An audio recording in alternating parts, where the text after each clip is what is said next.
दुख तो पहुंचाते हैं।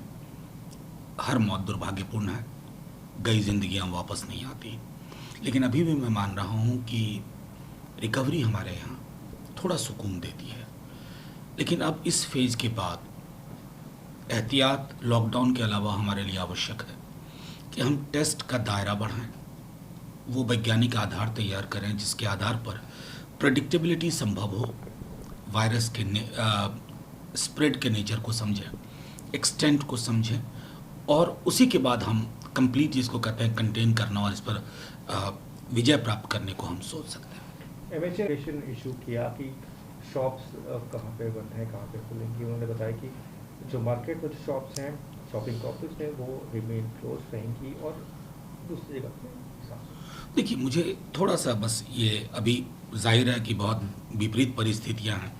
आप मध्य रात्रि को एक ऑर्डर देते हैं, उसके बाद फिर कई क्लैरिफिकेशन आपको देने पड़ते हैं। तो मेरा मानना है कि संजीदगी से एक बार आप तय करें।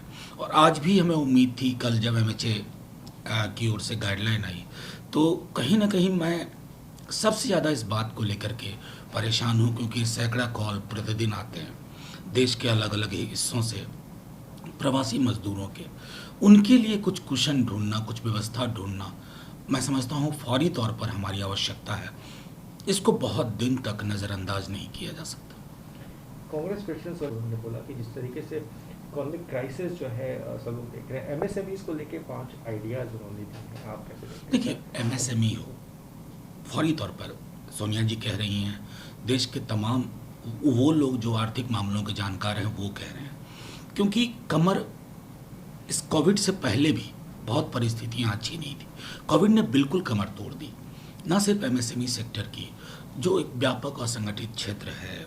आप देखें कि उसमें जो कोहराम के हालत है, तो वहाँ आपको कुछ प्राथमिकता के आधार पर ऐसा करना होगा कि जिससे कि ये खड़ा हो पाए। और मैं समझ रहा हूँ कि उसके अलावा भी जो हालात हैं उसमें टोकनिज़म से अब सिर्फ काम नहीं चलेगा। 500 रुपये, 1000 रुपये बात नहीं बनती है। पूरी अर्थव्यवस्था को मैं समझता हूँ नए नज़रिए से देखना होगा, और वो नया नज़रिया जो होना चाहिए उसमें जो निर्बल क्षेत्र है या वैसे लोग जो वल्नरेबल हैं उनको हम कितनी फौरी तौर पर राहत और सहायता दे पाते हैं, उससे सारी चीज़ें तय होंगी। यूपी सीएम ऑफिस के इन्फॉर्मेशन के हिसाब से चीफ मिनिस्टर ने डायरेक्ट किया है ऑफिसर्स को कि कोई पब्लिक गैदरिंग नहीं होगी टिल 30 जून।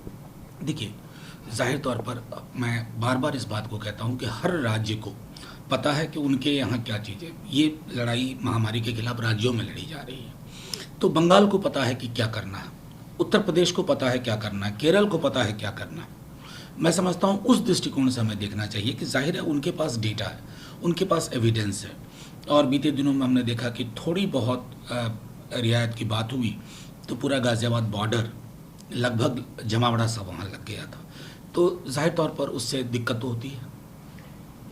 गवर्नमेंट कि वो जुलाई की जगह सितंबर से डिले के साथ शुरू किया जाए। देखिए, ये सारी चीज़ें सरकार को चाहिए कि एक व्यापक मंत्रणा भी इस पर करे। मैं खुद एक विश्वविद्यालय में शिक्षक हूँ और कई सेशन कई चीज़ों से जुड़ा होता है। कई सेशन का यहाँ ख़त्म होना और कहीं कहीं बच्चों का, छात्रों का एडमिशन कहीं और होता है। इस पर मैं समझता हूँ कि जब तक व्यापक स्तर पर एक कंसल्टेशन न कर लें, मैं कहूँगा एकेडमिशियंस के साथ ऑल पार्टी एक कमेटी बनाई जाए और तब एक नए नज़रिए से इस पर करने की ज़रूरत है। एक आखिरी सवाल सर के बाद जो है वो खबरों के बाद पैनिक बाइंग शुरू हुआ है जिसमें चेन्नई भी शामिल है। देखिए, मैं सिर्फ चेन्नई ही नहीं, आज दिल्ली से भी कुछ खबरें उस प्रकार की आई।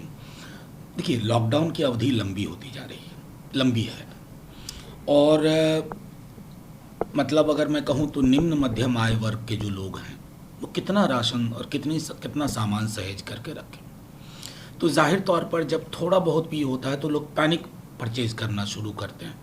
और ये जब किसी महामारी का दौर होता है, अफवाह, रूमर, उसकी एक्सेप्टेंस भी बहुत बढ़ जाती है कि अब शायद ये सामान नहीं मिलेगा, अभी जितना है करना। तो उस प्रवृत्ति के कारण भी ऐसा होता है। मैं समझता हूँ इसका एकमात्र विकल्प है सतत और निरंतर संवाद, सरकार की ओर से और तमाम मुख्य संस्थाओं की ओर से।